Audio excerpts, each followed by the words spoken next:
సంతానలేమితో బాధపడుతున్నారా? 899 రూపాయలకే fertility assessment package. వివరాలకి సంప్రదించండి. ఇవాళ మెంతికూర పచ్చడి చేద్దాం. మెంతికూర చిన్న మెంతితోటి చేస్తే అంత బాగుండదు. ఇలా మెంతికూర బాగా పెద్దదైన తర్వాత ముదిరిన మెంతికూరతోటి పచ్చడి చాలా హెల్త్కి మంచిది, రుచి చాలా బాగుంటుంది. ఒక చిన్న చిరుచేదు ఉంటుంది, అలవాటు చేసుకుంటే ఆ చేదు చాలా మంచిది. మెంతులు ఆరోగ్యానికి మంచివి.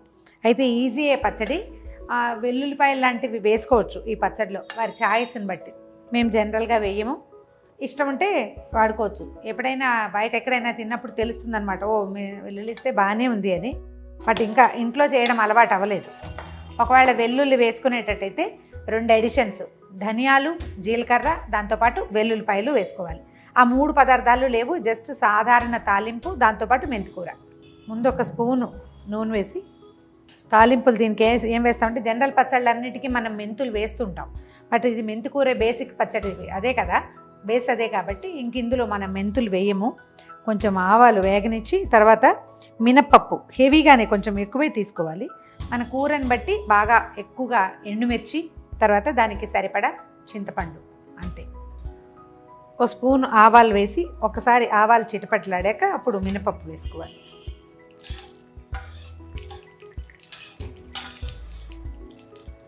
ఆవాలు చిటపట్లాడుతున్నాయి. ఆవాల కంటే కొంచెం ఎక్కువ మినపప్పు.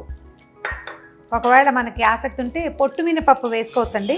ఈ పచ్చళ్ళల్లో పొట్టు మినపప్పు చాలా మంచి రుచిగా ఉంటుంది. మినపప్పు వేసాక మిరపకాయలు వేసేయాలి, అంటే ఇది అట్లా వెంటనే కంటిన్యూస్గా వచ్చేలాగా చేయండి. మినపప్పు కొంచెం ఎర్రగా వేగాక, వాసన కూడా ఎంత మంచి వాసన వస్తుంది.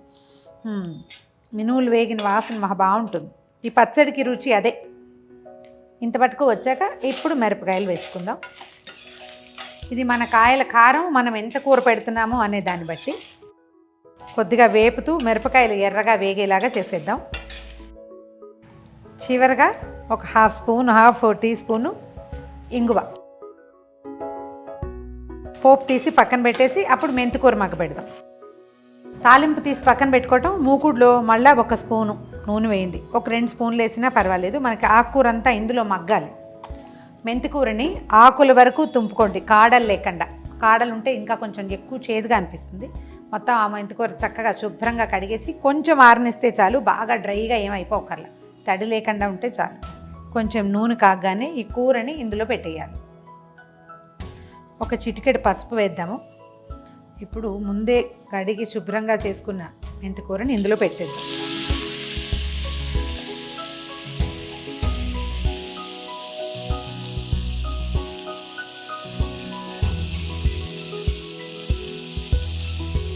వేసినప్పుడు ఎంత ఉందా చూడండి, క్షణంలో ఎంత అయిందో. దీన్ని ఏం చేయాలంటే కొంచెం సిమ్లో పెట్టి, దీనికి మనకి పచ్చడికి సరిపడా కాకపోయినా సుమారుగా కొంత ఉప్పు వేసేసుకుంటే ఇందులో నుంచి పూర్తి నీరు బయటకు వచ్చేస్తుంది అనమాట. ఒక హాఫ్ టీ స్పూన్ ఉప్పు వేసి తర్వాత మనం పచ్చడి చేసేటప్పుడు చూసుకోవచ్చు. ఒకసారి అంతా కలిపేసి దీనికి దగ్గరగా ఉండే మూత, డోమ్లాగా ఇలా పెద్దగా పెట్టకూడదు. ఈ ఆకు బాగా క్షణాల్లో ఉడకాలంటే దాని మెథడ్ ఏంటంటే, ఒక చిన్న మూత మూకుడికి దగ్గరగా ఉండాలన్నమాట, సెగ బయటికి పోకుండా ఉండేలాగా మూత పెట్టి మగ్గనిద్దాం. నీరు వదిలేస్తున్నట్టుగా కనపడుతుంది మనకి. ఆ నీరు ఎగిరే వరకు స్టవ్ మీద ఉంచాలి దీన్ని. మెంతికూర మగ్గిపోయింది చూడండి. దీంట్లో కొంచెం నీరు ఎక్కువ ఉండి, మనం కూర ఫ్రెష్గా కడిగినప్పుడు కొంచెం తడి ఎక్కువ ఉండి, లేదా ఆ కూరే కాస్త ఎక్కువ నీరుగా ఉంటే కొంచెం స్టవ్ హైలో పెట్టి ఎగరబెట్టేసేయండి నీటన్నిటిని. మెంతికూర మగ్గిపోయింది, పచ్చిపోయేలాగా. ఇంకా కొంచెం తడి ఉంది, కొంచెం హైలో పెట్టి ఒక 5 నిమిషాలు కనుక దీన్ని అటు ఇటు కదిపితే వేగినట్లు అయిపోతుంది. చాలు ఇట్లా ఉంటే. ఎక్కువ డ్రై అయినా కూడా గట్టిగా ఉంటుంది, బాగుండదు. స్టవ్ ఆపేసి కొంచెం చల్లారనిచ్చి, ఇందాక మనం తాలింపు వేయించి పెట్టుకున్నాం కదా, ఈ తాలింపు, మెంతికూర, దీనికి సరిపడా చింతపండు వేసుకుని ఉప్పు వేసేయటం, గ్రైండ్ చేసేయటమే. అయితే మనం మెంతికూరలో చిన్న బెల్లం వేసుకుంటే బాగుంటుందండి. జనరల్గా ఇలా పచ్చి చింతపండుని వాడేటప్పుడు ఎప్పుడు కూడా కొంచెం బెల్లం పెట్టాలి. కాస్త పెడితే ఏంటంటే దీంట్లో ఉన్న కొన్ని దుర్గుణాలు తగ్గుతాయని చెప్తారు. రుచి కూడా చాలా బాగుంటుంది. మిర్చి, చింతపండు సరిపడా, వీటికి సరిపడా ఉప్పు, బెల్లం కూడా. చాలా తీయగా చేసుకోవద్దు, కొంచెం బెల్లం వేయండి. మనం పుదీనా పచ్చడి, కొత్తిమీర పచ్చడి, అల్లం పచ్చడిలో కాస్త బెల్లం ఎక్కువ వేసుకుంటాం. దీనికి అంతొద్దు, కొంచెం రుచికి సరిపడా కాస్త బెల్లం అనమాట. ముందు కారం గ్రైండ్ చేసేద్దాము. మన కారము ఈ కూర వీటికి సరిపడా ఎంతంటే ఒక చిన్న నిమ్మకాయ ఇంత చింతపండుని వేడి నీళ్ళు పోసి కడిగి పక్కన పెట్టుకుంటే అది మెత్తగా నానిపోతుంది. కాసిన వేడి నీళ్ళు పోయింది, అప్పుడు పచ్చడి రెండో రోజు కూడా నిల్వ ఉంటుంది. అదే మనం చన్నీళ్ళు పోసేసి పచ్చడి చింతపండు కలిపి రసం తీసి కనుక పోస్తే పచ్చడి అసలు నిలవే ఉండదు, సాయంత్రానికే ఈ ఎండాకాలం పాడైపోతుంది.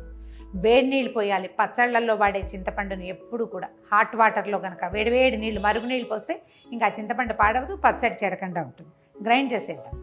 పచ్చడి గ్రైండ్ చేసేసామండి, చూద్దాం ఎలా వచ్చిందో. మనం చింతపండులో పోసే వేడి నీళ్ళని బట్టి మన పచ్చడి కన్సిస్టెన్సీ ఉంటుంది. చన్నీళ్ళు పోసి గ్రైండ్ చేసేయద్దు, నిలవ ఉండదు ఎండాకాలం కాబట్టి. ఇలా కనుక చేసుకుంటే మనం ఎక్కడ నీరు వాడకుండా చల్లటి నీళ్ళు పోయకుండా కనుక చేసుకుంటే 3 days కనీసం ఈ పచ్చడి ఫ్రిడ్జ్లో పెట్టక్కర్లేకుండా బయట ఇదే ఫ్రెష్ వాసనతో ఉంటుంది. పైన తాలింపు వేసుకోవటం మందే చాయిస్. ఈ పచ్చళ్ళకి పెద్దగా తాలింపులు అవసరం ఉండదు. మనం వెల్లుల్లిపాయలు అవి వేసుకోదలిస్తే కనుక మనం తాలింపు వేసేటప్పుడే ఒక 1/2 స్పూన్ ధనియాలు, 1/2 స్పూన్ జీలకర్ర, ఒక 6-8 మీ రుచిని అనుసరించి వెల్లుల్లి గర్భాలు వేసేసుకుని ఏకంగా గ్రైండ్ చేసి పచ్చడి ఇంకొంచెం ఎక్కువ కనిపిస్తుంది, వెల్లుల్లి వాసన వస్తుంది.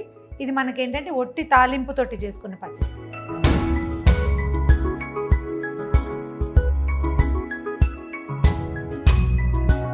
ఇది ట్రై చేసి చూడండి, ఎలా ఉందో చెప్పండి.